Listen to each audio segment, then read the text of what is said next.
Salut à tous, aujourd'hui on va faire une vidéo de comment je peux aller mieux quand j'ai mes douleurs qui persistent. Alors j'avais fait une vidéo de pourquoi j'ai mal et pourquoi ça persiste. Je te mettrai le lien, tu pourras le regarder si tu ne l'as pas vu. Alors moi je m'appelle David Omar, je suis kiné-ostéopathe. J'accompagne les patients en échec à vaincre leurs douleurs de dos chroniques dans un but d'être en bonne santé physique et mentale. Je vais te faire un résumé de l'ancienne vidéo. En tout cas, je vais te donner deux exemples. Le premier, je m'étais cassé le bras quand j'étais ado au ski. Je suis tombé et je me suis cassé le bras, double fracture, dont une qui était déplacée, et plutôt bien déplacée. J'avais le bras qui avait un petit peu gonflé. Il y avait ma soeur qui me disait: ah, tu peux bouger et tout. Je dis: ah, bah ouais, pas de problème et tout. Elle me dit: ah, bon, c'est pas cassé. Ah, nickel. Le fait qu'elle m'a dit que c'est pas cassé, ça m'avait bien rassuré d'ailleurs. Ma mère, elle me dit: on va quand même voir le médecin pour voir quand même. Du coup, on a fait une radio. Et quand j'ai vu la radio, j'ai dit: ça, c'est mon bras, ça. Il me dit: ah ouais, il est bien déplacé, il va falloir que je le remette. Quand j'ai vu l'état de mon bras, plus le docteur qui me dit: il va falloir que je le remette en place, c'est à partir de ce moment-là que j'ai commencé à avoir des douleurs. C'était pour te dire que j'avais une grave blessure, mais je n'avais aucune douleur, pardon. Et c'est le fait que je me suis focalisé dessus, ça a augmenté mes douleurs, ça les a mis en avant. Le deuxième exemple, c'est tout l'inverse. C'est un monsieur qui avait marché sur un clou, qui avait transpercé sa chaussure. On l'a amené aux urgences. La douleur était insupportable, même le moindre dodane, le moindre mouvement, c'était un supplice pour lui, on n'arrivait pas à le calmer. Quand on a commencé à enlever sa chaussure pour voir comment c'était à l'intérieur, on s'est aperçu que le clou avait transpercé sa chaussure, mais était passé entre les orteils. C'est-à-dire qu'il n'y avait aucune lésion, aucune blessure, mais il avait d'horribles douleurs. C'est deux antipodes, d'accord? Mais c'est pour te dire qu'en fonction de où tu te focalises ton attention, tu peux majorer tes douleurs ou les faire disparaître. C'est pour ça que tu peux avoir une grande coupure, par exemple, avec quasiment pas de douleur ou pas du tout de douleur. Et à l'inverse, une petite lésion, voire pas du tout de lésion, avec d'horribles douleurs. C'est pour ça que la douleur, malheureusement, n'est pas corrélée avec la gravité de tes tissus, de ta blessure. Avant 2014-2015, on faisait des IRM, en tout cas sur les individus qui avaient mal. Donc du coup, quand on faisait des IRM, on retrouvait bien souvent, majoritairement, des hernies, des protrusions, des rétrécissements foraminaux, des protrusions, des discopathies, enfin voilà, bref. Et du coup, on s'est dit, les douleurs, en tout cas, elles sont corrélées avec les hernies. Et c'est parce qu'on a une hernie, parce qu'on a ça, du coup, c'est normal d'avoir mal. Sauf qu'à partir de 2014-2015, Brzezinski et son équipe, ils ont commencé à faire des IRM chez des individus qui allaient parfaitement bien, qui étaient sains, qui n'avaient aucune douleur. Et on a retrouvé les mêmes choses que les autres. Des hernies, des protrusions, des rétrécissements foraminaux, des discopathies, enfin bref. Tous ces remaniements vertébraux, donc ces hernies, tout ça, on a dit que ce n'est pas la cause de la douleur. Parce qu'il y a des gens qui ont des hernies et qui n'ont jamais eu mal de leur vie. Et en plus de là, à l'inverse, il y a des gens qui ont absolument rien aux imageries et qui ont d'horribles douleurs. Par contre, on a mis en hypothèse, en tout cas, ils ont mis en hypothèse que tous ces remaniements vertébraux, donc les hernies, les discopathies, etc., ça pouvait être un facteur de risque pour se blesser. Et un facteur de risque, c'est quoi? Par exemple, tu as une maison qui est hyper bien équipée en sécurité, caméra, voilà, les verrous, voilà, des barreaux, tout bien, pour pas qu'il y ait de cambriolage. Et une maison qui n'a aucun système de sécurité, voire les verrous qui sont ouverts.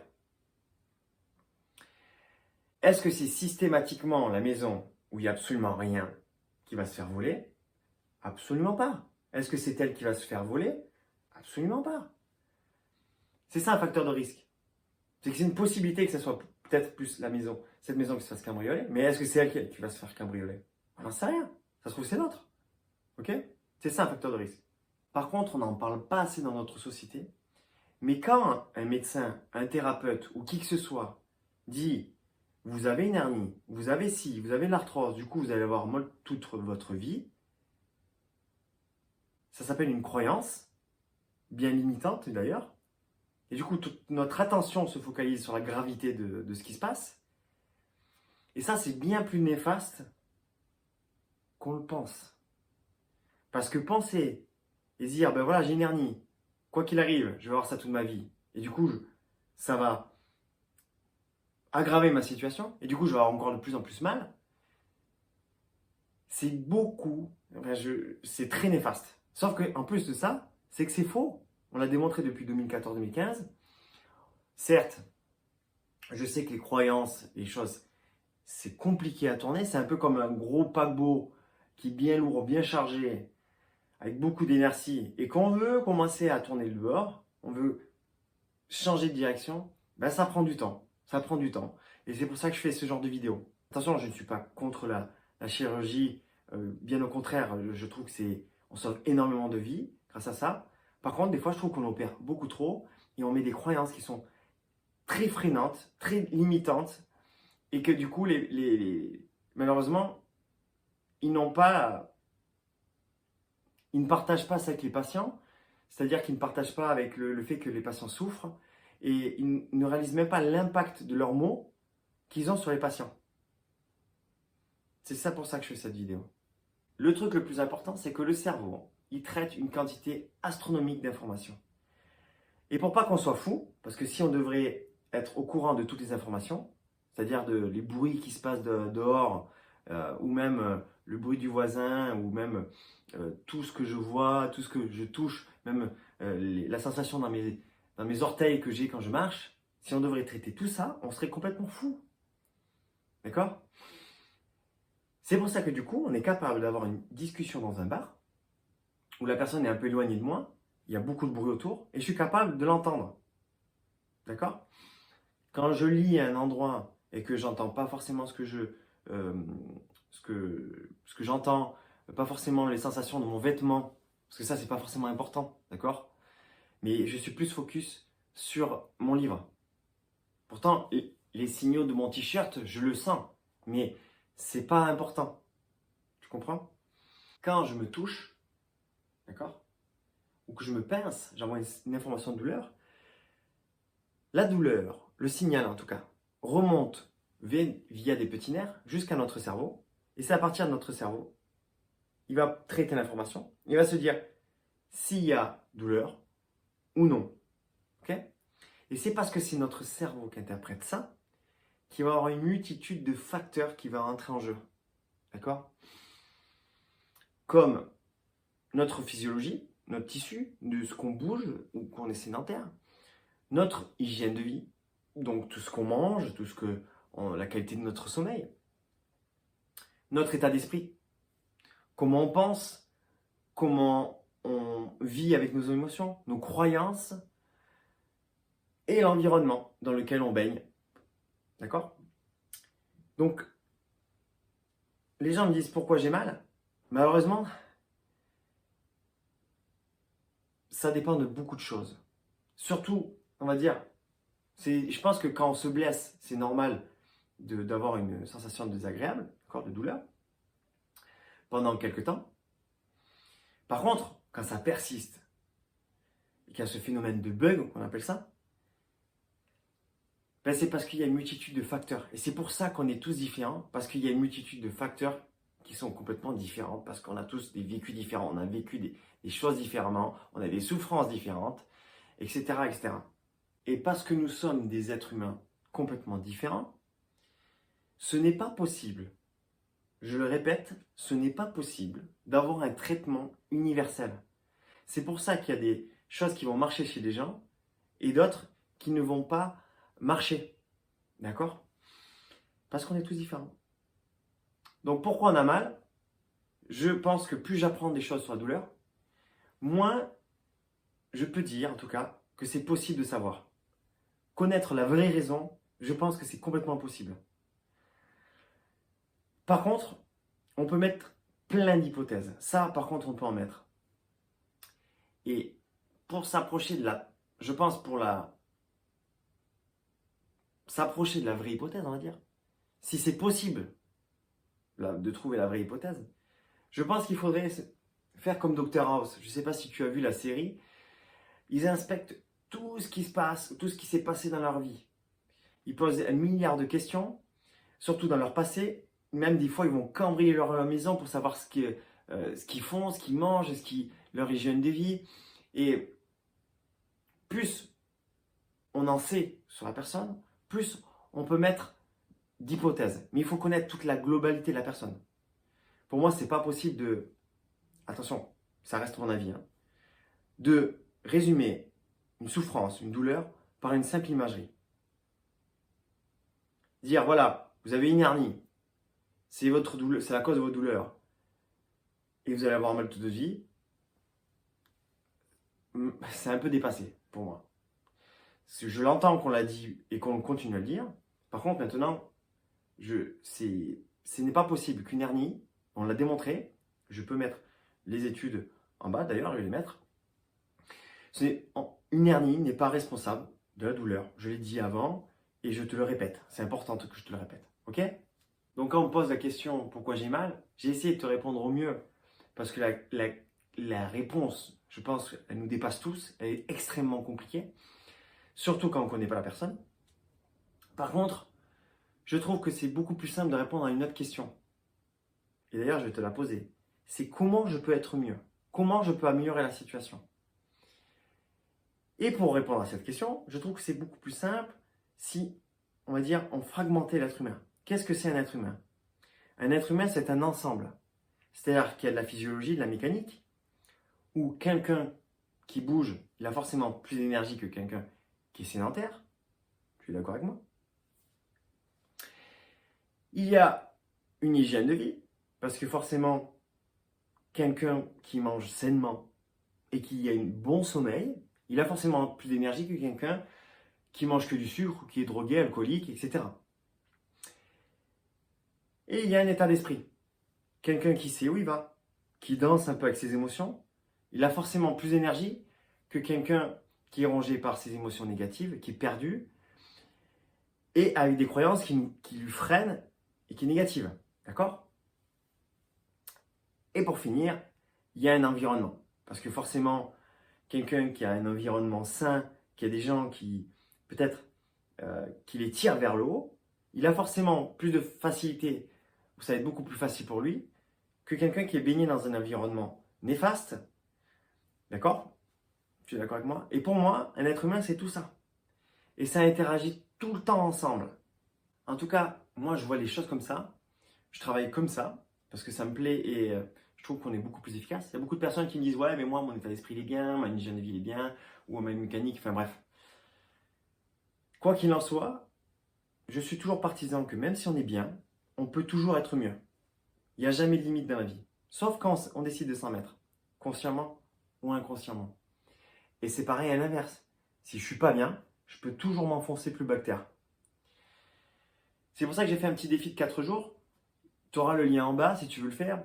Le but, c'est que j'ai fait des vidéos pour t'aider dans chaque pilier. Il y a des personnes qui me disent « Ouais, mais moi, je suis pas forcément d'accord avec toi. Pour moi, ça n'interagit pas, la mécanique avec l'hygiène de vie ou avec l'état d'esprit. » Ok, bouge pas, j'arrive. Imagine que je t'attache, d'accord ? Je t'attache pendant 2 semaines. Tu ne vas plus bouger. Comment tu vas être quand je vais te libérer ? Mécaniquement. Ça va être compliqué, tu vas être raide. Ça va être même, tu peux avoir même des douleurs, on est d'accord ? Parce que le fait que tu n'as pas bougé pendant 2 semaines, qu'est-ce que tu vas manger à ton avis ? Est-ce que tu vas bien dormir ? Est-ce que tu vas manger bien, équilibré, ou au contraire tu vas manger que des cochonneries ? Ou voire pas du tout manger ? Et ton état d'esprit, à ton avis, tu vas être dans quel état ? Tu vas être en colère ? Tu vas être triste ? Tu vas tout de même avoir peur ? J'ai pris juste la mécanique, hein. Ça a impacté tout le reste. D'ailleurs, c'est un peu ce qui s'est passé pendant le Covid. Bon, mis à part qu'il y a eu de la peur aussi par rapport à la maladie, mais le virus, pardon. Et ça marche aussi à l'envers. On a tous connu quelqu'un, ou même soi-même, qui était peut-être un peu sédentaire, et depuis qu'il s'est mis au sport, il bouge mieux, il a plus d'énergie, il mange de mieux en mieux. Même, ils disent, moi, oh, depuis que je me suis mis au sport, je suis moins stressé au boulot avec ma famille, je gère mieux mes émotions. Juste avec la mécanique, ça a impacté le reste. Pareil avec l'hygiène de vie. On a tous fait un repas où on a mangé pour 15 personnes, d'accord? Voire picoler. Il y a des gens qui me disent, ouais, mais moi je mange jamais énormément, je mange jamais sale. On a bien une fois un repas de Noël où tu as mangé un peu plus, quoi. Ou enfin bref, tu t'inspires toi des autres au pire, si t'es pas dans ce cas-là. La personne qui a picolé et qui a trop mangé, comment elle va être le soir ou le lendemain? Est-ce que mécaniquement, elle va avoir envie de bouger? Pas du tout. Elle va pas être même du tout en forme, d'accord? Est-ce que sur l'hygiène de vie, on va dire, est-ce qu'elle va bien manger ou voire pas du tout manger? Son état d'esprit, comment il va être? Irritable, on va dire, c'est le terme. On peut pas dire en colère ou même d'autres choses.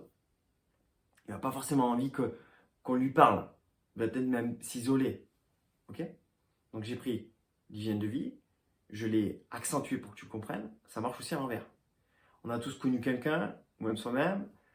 Oh, depuis que j'ai enlevé cet aliment, ou depuis que je mange mieux, oh là, je me sens plus en forme. J'ai plus d'énergie, je bouge plus, je suis mieux dans ma tête, je gère mieux mes émotions, j'ai plus d'objectifs. Enfin bref, juste avec un aliment ou même une manière de manger différemment, ça change. Pareil avec le sommeil. Si tu as fait une nuit catastrophe, le lendemain, je pense pas que tu vas péter le feu, quoi. Et il reste plus que les émotions. Je prends quelqu'un, on va dire 2 personnes, mécaniquement, qui sont hyper en forme, ok? Sportifs de haut niveau, qui mangent bien et tout ça, machin. Je les mets au taquet, d'accord? La veille d'une compétition, j'en prends un des 2 sportifs. Je lui annonce la pire nouvelle de sa vie. La pire annonce de sa vie. Comment ça va se passer à ton avis? Est-ce que la veille de la compétition, il va manger? Peut-être pas manger, ou voire manger que de la merde. Est-ce que c'est bien la veille d'une compétition? Pas forcément, mais c'est pas sa faute non plus. Est-ce qu'à ton avis, il va bien dormir? Il y a des chances que non. Du coup, comment ça va se passer la compétition le lendemain? Est-ce qu'à ton avis, il va courir pareil? Mécaniquement, ça va être pareil. Il y a des chances que non. Il risque de faire un moins bon temps. Et peut-être, en faisant un moins bon temps, ben, il va devoir accélérer un peu plus, pousser un peu plus dans le retranchement. Est-ce qu'il va se blesser? J'en sais rien. Est-ce qu'il y a un fort risque qu'il se blesse? Oui. Je mets une pièce dessus d'ailleurs. Il reste l'environnement. Alors attention, l'environnement, ça contribue, mais ce n'est pas pour moi le facteur le plus important. C'est pour ça qu'il y a des personnes qui partent d'anicité et qui réussissent. D'accord? À l'inverse, je prends quelqu'un on va dire, de très bien, très stable, je le mets dans un milieu de délinquance, les gens ils mangent mal, ils ne se respectent pas. Est-ce qu'il y a une probabilité pour que ça le tire vers le bas? Oui, une forte probabilité. D'accord? Et inversement, si je prends quelqu'un de pas bien et que je le mets dans un milieu qui se tire vers le haut, il y a de fortes chances que ça le stimule dans tous les domaines de vie, dans tous les autres piliers que je t'ai cités avant. D'accord? Donc que tu le veuilles ou non, consciemment, et je pense surtout même inconsciemment, quand tu as mal et que ta douleur persiste dans le temps, inconsciemment, tu vas bouger de moins en moins. Parce que c'est normal, parce que tu vas te protéger. Et moins tu fais, moins on peut faire. Et en plus de ça, attention, je vais prendre des extrêmes, mais c'est pour te faire comprendre. Est-ce que tu vas manger mieux en mieux ou de moins en moins bien? Forcément, tu vas manger beaucoup plus de cochonneries. Ton sommeil, c'est pareil. Il va être de moins bonne qualité. Tes émotions et ton état d'esprit, ça va être pareil. Tu vas avoir des croyances qui vont te freiner vers le bas. On est d'accord? Et inconsciemment, tu as tout ça qui s'est mis en place. Et c'est pour ça que je fais cette vidéo. Pour que tu prennes un peu conscience de ça. Donc, beaucoup de personnes me disent, ok, super, je comprends plus ou moins, mais comment je fais avec mon histoire là? Comment je fais moi pour me sortir de là? Eh bien, le but c'est d'élargir un maximum ton éventail. Dire voilà, attention, je ne te connais pas derrière l'écran, donc je vais parler un peu à tout le monde. D'accord? Ne me dis pas, moi c'est pas moi. Est-ce que d'un point de vue mécanique, au lieu d'attendre, est-ce que tu es capable de faire un peu plus que d'habitude? Est-ce que tu es capable de faire des choses différentes? De jongler un peu entre entre ta position confortable et ta position inconfortable. C'est-à-dire que tu es capable de marcher 5 fois 5 minutes et le répéter dans le temps, le fragmenter, et au final, ça fait 15 minutes dans la journée, par exemple. Est-ce que sur l'hygiène de vie, au lieu de manger 15 madeleines par jour, tu es capable d'en manger qu'une? Est-ce que sur le sommeil, tu es capable de te coucher plus tôt, d'enlever peut-être un peu les écrans, de faire peut-être une sieste parce que ça te fait du bien? Et sur l'état d'esprit, c'est pareil. Est-ce que, attention, l'état d'esprit, il faudrait peut-être faire une vidéo de 3 jours pour te comprendre, mais si je pouvais résumer au mieux, c'est dire, ben voilà, c'est quoi la croyance qui me freine le plus? Et c'est peut-être celle-là, parce que j'ai le dos fragile. Et dire, ben voilà, comment je peux péter cette croyance? Comment je peux la faire douter? Quelle référence j'ai besoin pour casser cette croyance? Ok? Et les émotions, c'est pareil. Est-ce que c'est le stress qui me perturbe? Et voilà, tout le monde stresse. Je pense que c'est la personne qui me dit je ne stresse pas, je pense que c'est un menteur. Parce que si je mets un lion à côté de lui et qui me dit je ne stresse pas, bravo, je pense que tu es un menteur. Enfin bref, est-ce que c'est pas grâce à ce stress que tu es aussi performant dans ton travail, aussi bienveillant avec ta famille, ou est bienveillant avec ton corps, ou en tout cas, tu veux te dépasser et aller mieux? D'accord? Au lieu de voir ton stress comme quelque chose de désagréable, négatif, vois-le comme ça, quelque chose qui peut te stimuler, te faire sortir de là. Ok? Et l'environnement, est-ce que, en ce moment, je m'isole beaucoup? Est-ce que je suis capable de prendre l'air un petit peu? D'appeler des amis, d'appeler des professionnels, que ce soit quelqu'un, le but c'est que tu ailles mieux, donc que ce soit par quelqu'un d'autre ou par moi. D'accord? Moi, par exemple, je réunis des gens qui ont la même problématique pour aller mieux. Le but, c'est que toi, tu avances petit à petit dans chaque domaine. En tout cas, je t'invite à sortir un peu de ta zone de confort. Parce que si tu fais la même chose, comment tu peux avoir un résultat différent? J'espère que cette vidéo t'a plu. Moi, j'ai mis beaucoup de temps, beaucoup de valeur pour que ça puisse t'aider. Il m'a fallu énormément de temps. Je ne sais pas si tu t'en rends compte, des années d'apprentissage et même de formation pour que je puisse te le décortiquer et le rendre le plus simple possible pour toi. Je te souhaite de passer une excellente journée et de mettre en application ce que je t'ai dit. Allez, ciao!